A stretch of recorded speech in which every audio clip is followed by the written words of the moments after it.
ముఖ్యం ఇష్యూ ఉంది అంటే తెలంగాణ ఇష్యూ పెట్టి దాన్ని ఎట్లా సాల్వ్ చేయొచ్చు? ఇప్పుడు మన దేశం లాంటి చాలా వైవిధ్యాలు ఉన్న దేశం, డైవర్సిటీ ఉన్న దేశంలో ఏదో కులం కానీ, మతం కానీ, భాష కానీ, ప్రాంతం కానీ ఏదో రూపంలో మనల్ని ప్రభావితం చేస్తాయి. కొన్ని సందర్భాల్లో కొన్ని ఇబ్బందులు కూడా వస్తాయి. కానీ దాన్ని మనం పెద్ద ఘోరంతో పండుగలు చేసుకోక్కర్లేదు. ఆ సమస్యలు చాలా భూతద్దంలో చూసుకోక్కర్లేదు. మనం వెనుకబడతం లేనటువంటి ప్రాంతం మన రాష్ట్రంలో లేదు. తెలంగాణలో ఉంది, కోస్తాంధ్రలో ఉంది, రాయలసీమలో ఉంది. హైదరాబాద్ నగరం నుంచి 60 కిలోమీటర్ల దూరం పెడితే అక్కడ 50 ఏళ్ల నుంచి ఏమాత్రం అభివృద్ధికి నోచుకున్నటువంటి గ్రామాలు చాలా ఉన్నాయి. అదే పరిస్థితి మీకు రాయలసీమలో కోస్తాంధ్రలో కనిపిస్తుంది. ఆ వెనుకబడతానికి కారణాలను మనం వెతికి దాన్ని పరిష్కారం చేయాలి. కానీ నా సమస్యలకు మరెవరిలో కారణము అని చెప్పి అనుకున్నంతకాలం ప్రపంచంలో ఎక్కడ ఏ సమస్యలు పరిష్కారం కాలేదు. కానీ ఈ కుల మతాలు, ఈ ప్రాంతీయ భావాలు, మరి భాషా విభేదాలు ఇవన్నీ బాగా ఉన్న దేశంలో నా సమస్య ఇంకొకళ్ళు కారణం అని చెప్పుకోవడం కానీ, ఆ రకంగా రచ్చగొట్టడం కానీ చాలా తేలిక.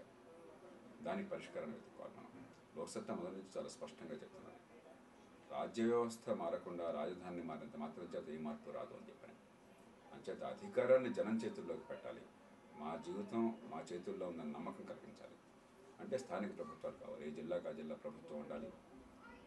ఈలోగా మరి ప్రజల మనసులో ఉన్నటువంటి మాకు అన్యాయం జరుగుతుందన్న భావం ఉన్నప్పుడు వాస్తవాన్ని బయటపెట్టాలి, నిజంగా బయటపెట్టాలి. రెండోది, ఈ సమస్యల పరిష్కారం మన చేతుల్లో ఉన్నది విశ్వాసాన్ని కలిగించాలి. అందుకే లోక్సత్తా ఈ హైదరాబాద్ ఫ్రీ జోన్ అని చెప్పినటువంటి అపోహ పోవడానికి వీలుగా ఈ 14F అనేది రాష్ట్రపతి ఉత్తర్వులో అది తీసేయాలని చెప్పని గట్టిగా పోరాడింది లోక్సత్తా. అన్ని పార్టీల మధ్య ఏకాభిప్రాయాన్ని సాధించి అసెంబ్లీలో ఇవాళ ఏకగ్రీవ తీర్మానం వచ్చిందంటే కేవలం అది లోక్సత్తా వల్ల సాధ్యమైంది.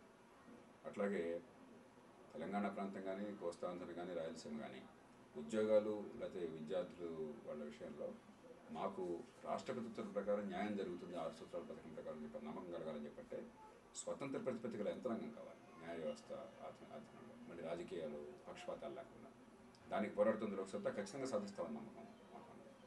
అలాగే జిల్లా ప్రభుత్వాలు కావాలి. స్థానికంగా ఆటోనమీ, ప్రతి ప్రాంతానికి కూడా చాలా విషయాలు ఆటోనమీ కావాలి. ఈ సమస్య అంతా ఎక్కడి నుంచి వచ్చిందని చెప్పంటే ముఖ్యమంత్రిని మహా చక్రవర్తిలాగా మార్చేసాము.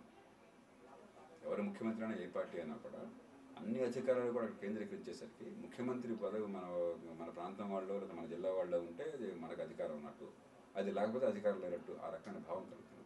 దాని నుంచి బయటపడాలి అని చెప్పంటే మనకి జిల్లా ప్రభుత్వాన్ని ఏర్పాటు చేసి ఒక్కడి చేతుల్లో సర్వాధికారాలు పెట్టడం కాకుండా అధికార వికేంద్రీకరణ కావాలి. 20 కోట్లు 25 కోట్లు ఇప్పటికి కూడా ఖర్చు పెడుతున్నారు అసెంబ్లీకి. అది తెలంగాణలో ఖర్చు పెడుతున్నారు, రాయలసీమలో పెడుతున్నారు, కోస్తాంధ్రలో పెడుతున్నారు. 5-10 చాలా